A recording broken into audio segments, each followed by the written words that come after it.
Hello বন্ধুরা, তো তোমরা কেমন আছো? কমেন্টে জানাতে আমাকে ভুলবে না কিন্তু। তো আজকে একটা নতুন ব্লগে আমি চলে এলাম। তো আমি ক্রিসমাসের দিন কি করে কাটালাম সেটাই তোমাদের সাথে শেয়ার করব। তো আমাদের বাড়ির পাশেই, বলতে বাড়ি থেকে কিছু দূরে একটা, মানে যেখানে এই ধর্মের লোকেরা আছে, যাতে যারা বড়দিন ক্রিসমাস তারা সেলিব্রেট করে, তো এখানে গেলাম। তো তাদের বাড়িটা বাড়িঘরগুলি খুব সুন্দরভাবে সাজিয়ে তারা ক্রিসমাস পালন করে।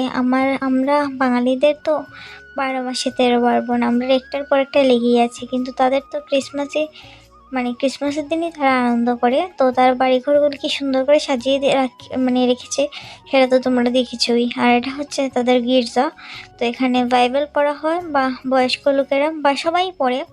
তো তারা তাদের ঠাকুরের কাছে তাদের মনের ইচ্ছেটা প্রকাশ করে। তো আমিও গেছিলাম, কিন্তু ভিতরে কি হচ্ছে সেটা দেখার চেষ্টা করছিলাম, কিন্তু আমি যতক্ষণ গিয়েছিলাম তখন ভেতরে যাওয়া নিষেধ করে দেওয়া হয়েছে, তো আমি যেতে পারিনি। তো অনেক অনেক লোক হয়েছিল।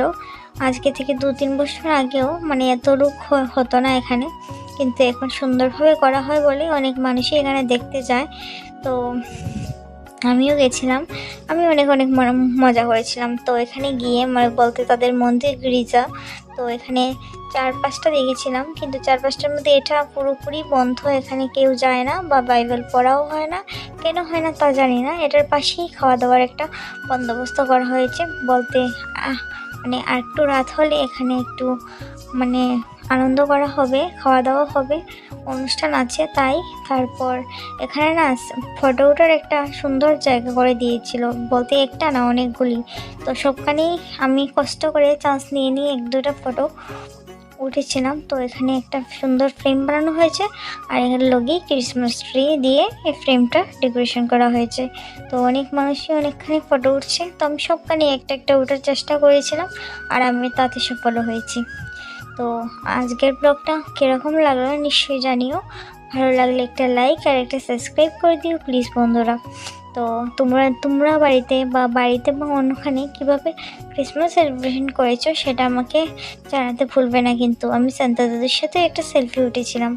তো তারপর অনেক মজার পর তো বাড়িতে চলে আসার সময় হয়ে গেছিলো, কিন্তু আমি তখন বাড়িতে যাইনি, এখান থেকে বেরিয়ে চলে গেছিলাম পেট পুজো করতে, কারণ আমার তো মিনিটে মিনিটে খিদে পায়, তো খেতে হয় আমার। আর তারপর এখানে একটা সেলফি ওঠার একটা জায়গা ছিল, তো আমি কয়েকটা ফটো তুললাম। আর তারপর বাড়ি যাওয়ার জন্য রওনা দিয়ে দিলাম। বাড়িতে আসার সময় কিছু পুলিশ কাকু এখানে বসেছিল, তো তাদেরও টাটা করে দিলাম। টাটা করে বাইকে করে চলে এলাম, বাড়িতে নয়, চলে এলাম পেট পুজো করতে। তো রেস্টুরেন্টে ঢোকার পর বললো বেশি কিছু খাবার নেই, সবগুলো শেষ হয়ে গেছে, 1-2টা রয়েছে। তারপর বললো বসতে, তো আমি গিয়ে বসলাম, অনেক অনেক শয়তানি করলাম, তারপরও সময় যাচ্ছিল না। আর এখানে মেনু কার্ডটাও দেখে নিলাম, যেহেতু কিছুই অর্ডার করা যাবে না, খাবার সীমিত, তারপরও একটু দেখলাম। তারপর বিল দিয়ে বাড়িতে চলে এলাম লক্ষ্মী মেয়ের মতো। আজকের ব্লগ